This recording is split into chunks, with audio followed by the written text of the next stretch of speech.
Welcome to this explainer. Today, we're going to unpack the absolutely wild science behind our internal clocks and the hidden costs of sleep deprivation. I mean, we all know that sleep is important, right? But the actual mechanics determining when we fall asleep and the exact neurological toll it takes on us when we don't, well, it's deeply complex and, honestly, pretty misunderstood. So we're going to look directly at the clinical data and neuroimaging to understand exactly what is happening in your head when the lights go out. So let's dive right into this highly relatable mystery. We have absolutely all been there, just staring at the ceiling, wondering why the brain simply refuses to power down. Now, for a long time, society has framed this as just a behavioral issue, a lack of discipline or just poor sleep hygiene. But the latest science, it tells a totally different story. It turns out, for a massive chunk of the population, the inability to switch off isn't a choice at all. It's actually hardwired right into their biology. Section 1. The night owl mutation, genetics of sleep. To truly understand why mornings are just so extraordinarily brutal for some people, we really have to look at genetics. Clinical studies actually show that up to 10% of the public might be affected by a condition known as delayed sleep phase disorder. Think about that. That is a massive portion of the population. We're not talking about some super rare anomaly here. Literally 1 in 10 people could be walking around with a fundamentally different internal metronome. And research coming out of places like the Rockefeller University has pinpointed exactly why this happens. People with this condition, they aren't just lazy or stubborn. Their internal clocks are genetically programmed to run slowly. Delayed sleep phase disorder, or DSPD, means the biological trigger for sleep just shows up way later in the 24-hour cycle. And when sleep finally does arrive, it can fracture into this series of long naps rather than one solid, consolidated rest.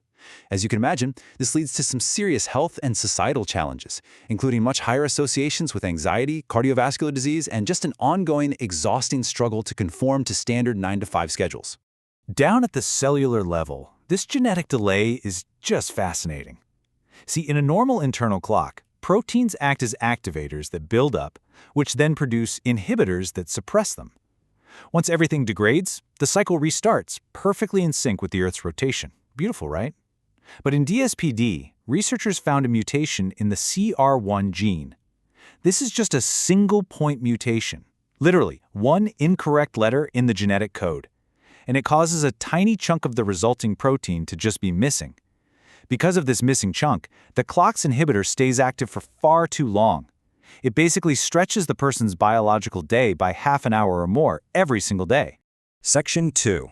The perpetual jet lag, the daily struggle.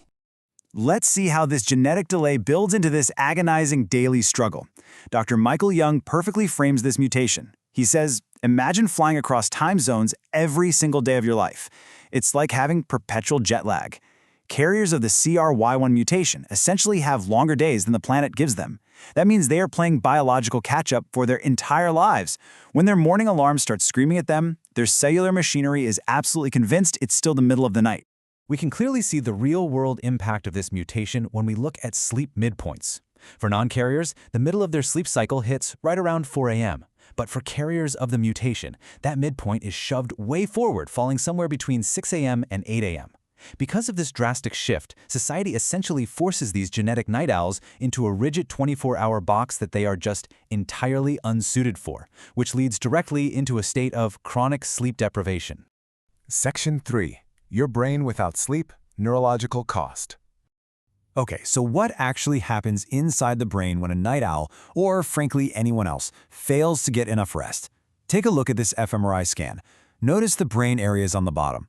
During sleep deprivation, the temporal lobe, which handles things like your verbal learning, it essentially just goes totally dark. Meanwhile, the surrounding areas are violently lighting up. What you're seeing is your brain frantically rerouting its networks in a desperate attempt to just keep your working memory functioning at all. It is literally an organ under severe metabolic distress. As your brain scrambles to compensate for this, it enters a dangerous neurological condition known as wake state instability. Basically, because the homeostatic drive for sleep becomes so overwhelmingly powerful, sleep and wakefulness start fighting for control of your brain at the exact same time. It's no longer a clean, simple toggle between being awake or being asleep. The sleep-initiating mechanisms forcefully intrude into your waking consciousness, and that makes your cognitive performance wildly erratic. This instability triggers a terrifying breakdown, mostly localized right there in the prefrontal cortex, the part of your brain responsible for executive attention and decision-making. You start experiencing involuntary microsleeps. These are brief moments where you are clinically asleep with your eyes wide open. You lose your working memory, you totally fail to acquire new information, and your brain starts making massive errors. You either fail to respond to things right in front of you, or you respond to things that aren't even there. You even start perseverating, which is a fancy way of saying you obsessively repeat the same ineffective solutions to a problem over and over, completely losing the mental flexibility to just change tactics. Section 4. The chronic sleep debt, accumulating loss. This brings us to the most dangerous phase. What happens when we consistently lose just a couple of hours of sleep every single night? The chart on the left tracks your cognitive lapses against cumulative sleep debt, but the chart on the right, that is where the breakthrough happens. It measures cognitive lapses against cumulative excess wakefulness, meaning the total hours you've been awake beyond your biological limit. As those excess hours of wakefulness pile up day after day, your neurocognitive deficits accumulate in a massive, mathematically predictable way. Zooming in on that second chart, this data proves a frankly horrifying reality. The solid black squares represent people who are kept totally awake for days at a time. The hollow shapes, those are people who are just getting restricted sleep over a period of 2 weeks. And look at that, they align perfectly on this nearly linear path. This completely proves that chronic partial sleep deprivation, just trimming a little sleep off every night, destroys your cognitive function in a practically identical fashion to acute total sleep deprivation. To put that into perspective for you, if you're sleeping just 6 hours a night for 2 weeks, your cognitive deficits become completely equal to someone who has stayed fully awake for 24 straight hours. And if you sleep just 4 hours a night for 2 weeks, your brain performs exactly as poorly as someone who hasn't slept a single wink for 2 full days. Seriously, no amount of morning espresso is going to fix that. The damage doesn't just reset every morning, it stacks up. But here is the ultimate trap. And honestly, it's arguably the most frightening finding in all the data. The illusion of adaptation. Over days of restricted sleep, your subjective feeling of sleepiness actually flattens out. You stop feeling progressively more tired. Your brain essentially tricks you into thinking you are adapting to the new schedule, making you believe you're functioning totally fine.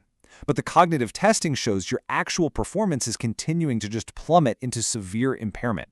You literally lose the ability to accurately judge your own exhaustion.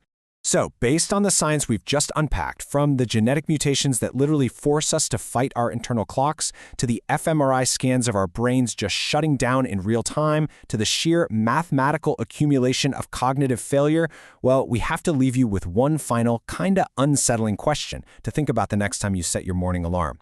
Are you truly awake right now, or is your brain just hiding its own exhaustion? Thank you so much for joining us for this explainer. Keep learning, keep questioning, and hey, maybe tonight, try to get just a little more sleep.